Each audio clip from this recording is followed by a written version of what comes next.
Hello बच्चों, देखिए अब जो है हम लोग चैप्टर 2 का यह तीसरा वीडियो है और इसमें चैप्टर 2 का सारांश समरी जो होता है वो यहाँ पे देखेंगे। हमारे भोजन के मुख्य पोषक तत्वों के नाम कार्बोहाइड्रेट, प्रोटीन, वसा, विटामिन तथा खनिज लवण है।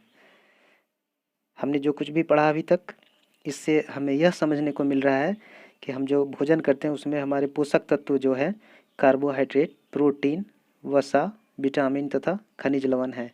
इनके अतिरिक्त भोजन में आहारी रेशे जिसे रुक्षांश कहा गया है, आहारी रेशे तथा जल भी होता है। कार्बोहाइड्रेट तथा वसा हमारे शरीर को मुख्य रूप से ऊर्जा प्रदान करते हैं।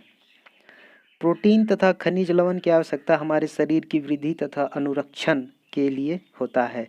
यहाँ पे अनुरक्षण जो है किसी भी रोग से बचने के लिए हमारे शरीर में खनिज लवण, प्रोटीन ये काफ़ी ज़रूरी होता है और यह शरीर की वृद्धि के लिए भी फायदेमंद होता है। विटामिन की बात की जाए, विटामिन हमारे शरीर को रोगों से रक्षा करने में सहायता करते हैं। रोगों से बचाने के लिए विटामिन भी सहायक होता है।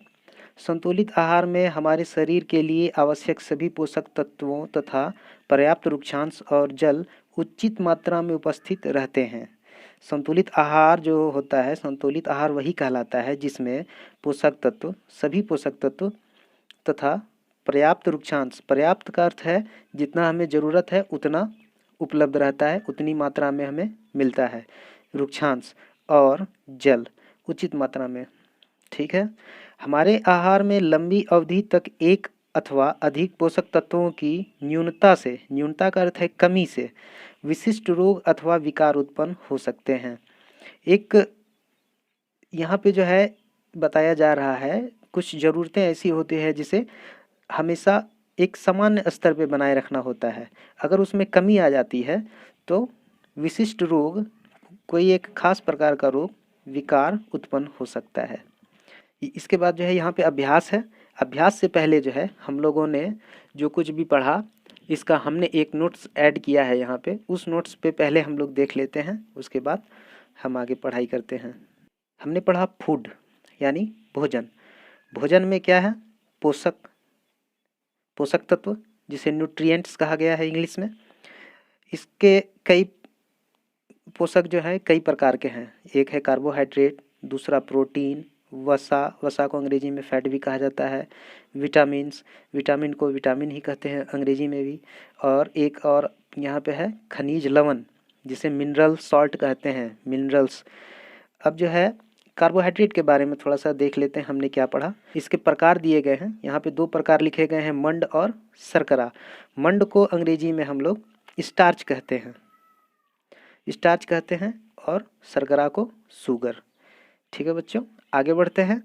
अब यहाँ पे जो है हमें कुछ परीक्षण कराया गया था चैप्टर 2 में। इस परीक्षण में हमने 3 चीज़ों का परीक्षण किया।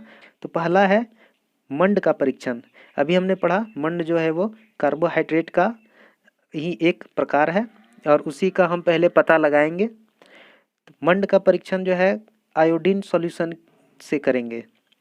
यह आपसे पूछा जा सकता है एग्जाम में कि मंड का जो परीक्षण है वो किस सॉल्यूशन, किस विलयन की मदद से कराई जाती है, तो आयोडीन सॉल्यूशन। और इसका रिजल्ट क्या होता है?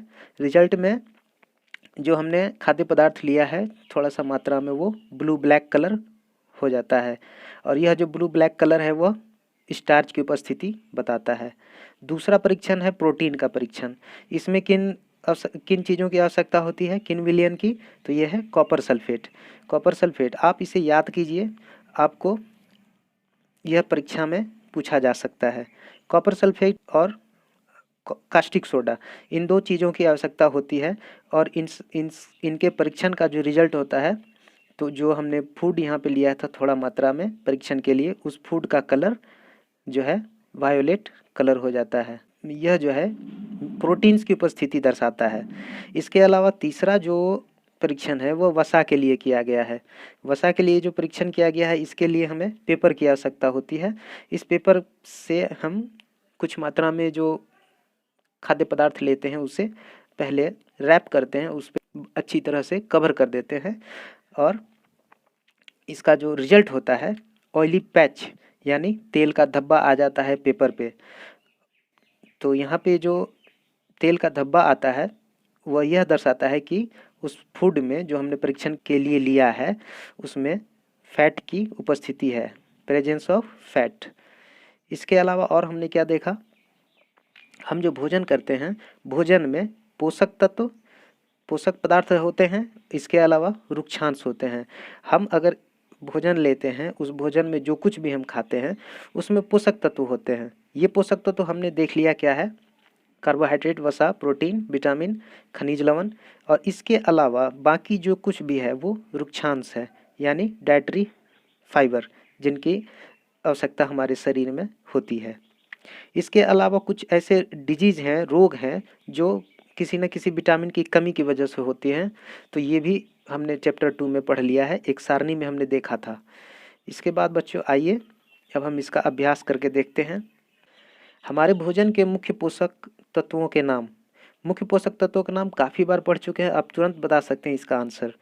इसके बाद दूसरा है निम्नलिखित के नाम लिखिए। निम्नलिखित यानी नीचे जो दिए गए हैं उनके नाम। पोषक जो मुख्य रूप से हमारे शरीर को ऊर्जा देते हैं, तो वैसे पोषक जो मुख्य रूप से ऊर्जा देते हैं वो हमारे कार्बोहाइड्रेट हो जाएंगे, वसा हो जाएंगे, इन दोनों से हमें ऊर्जा मिलती है, हमने ऐसा पढ़ा है। पोषक जो हमारे शरीर की वृद्धि और अनुरक्षण के लिए आवश्यक है। अनुरक्षण का मतलब होता है एंटीबॉडी। तो ये प्रोटीन, अनुरक्षण के लिए क्या आवश्यक है, प्रोटीन। वह विटामिन जो हमारी अच्छी दृष्टि के लिए आवश्यक है। अच्छी दृष्टि के लिए हमने जब विटामिन वाला इंडेक्स पढ़ा था उसमें हमने देखा था विटामिन ए जो है हमारी दृष्टि से संबंधित रोगों के लिए होता है, यानी विटामिन ए की कमी से दृष्टि संबंधित रोग होता है और इसे दूर करने के लिए विटामिन ए की आवश्यकता है। वह खनिज जो अस्थियों के लिए आवश्यक है। ऐसे खनिज जो अस्थि यानी कि हड्डियों के लिए आवश्यक होता है। विटामिन डी की अधिक आवश्यकता होती है हड्डी को मजबूत बनाने के लिए। अब आगे देखते हैं। इसके बाद तीसरा नंबर क्वेश्चन क्या है, 2 ऐसे खाद्य पदार्थ के नाम लिखिए जिनमें निम्न पोषक प्रचुर मात्रा में उपलब्ध है। प्रचुर मात्रा का मतलब है कि बहुत ज़्यादा मात्रा में। वसा उपलब्ध होने चाहिए, मंड उपलब्ध होने चाहिए, आहारी रेशे और प्रोटीन। चैप्टर 2 में जो चित्र दिए गए हैं, जो पिक्चर दिए गए हैं जिसमें कि खाने की वस्तुओं को दिखाया गया है, वहाँ से आप ढूंढ के बता सकते हैं कि किन में वसा किन में उपलब्ध है। मंड जो है यह कार्बोहाइड्रेट है। आहारी रेशे, प्रोटीन, ये सारी चीज़ें फोटो में आप देख के बता सकते हैं। अब यहाँ पे है सही गलत क्या है, ट्रिक लगाना है। पहला क्वेश्चन इसमें है, केवल चावल खाने से हम अपने शरीर की पोषक आवश्यकताओं को पूरा कर सकते हैं। गलत।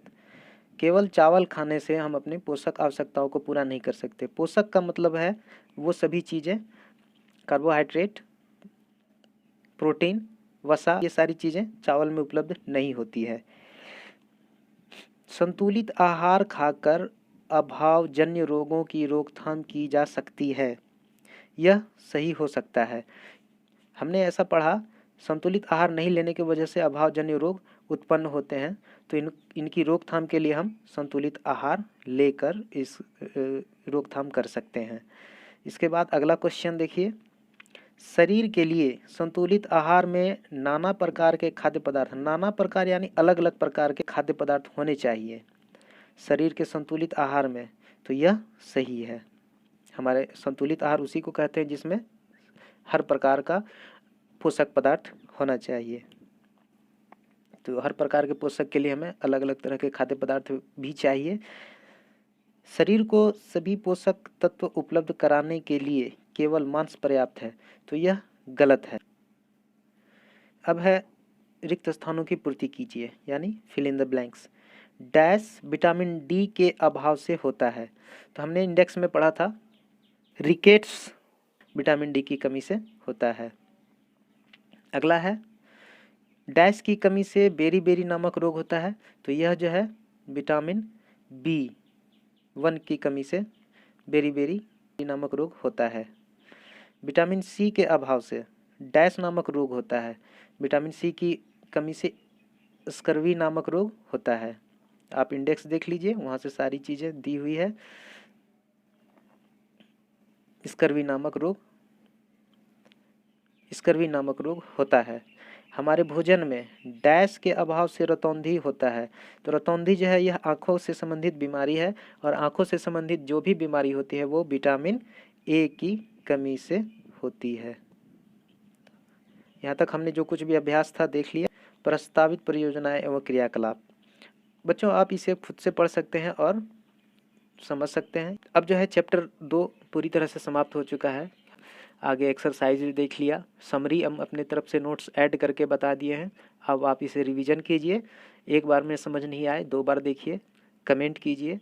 कुछ जो समझ में नहीं आ रहा है आप क्वेरी कर सकते हैं कमेंट बॉक्स में। अच्छा लगे वीडियो तो आप लाइक, शेयर और सब्सक्राइब कीजिए, अपने दोस्तों को भी दीजिए। और इसमें क्या कमी है और बेहतर बनाने के लिए आप कमेंट में सजेशन दीजिए। धन्यवाद।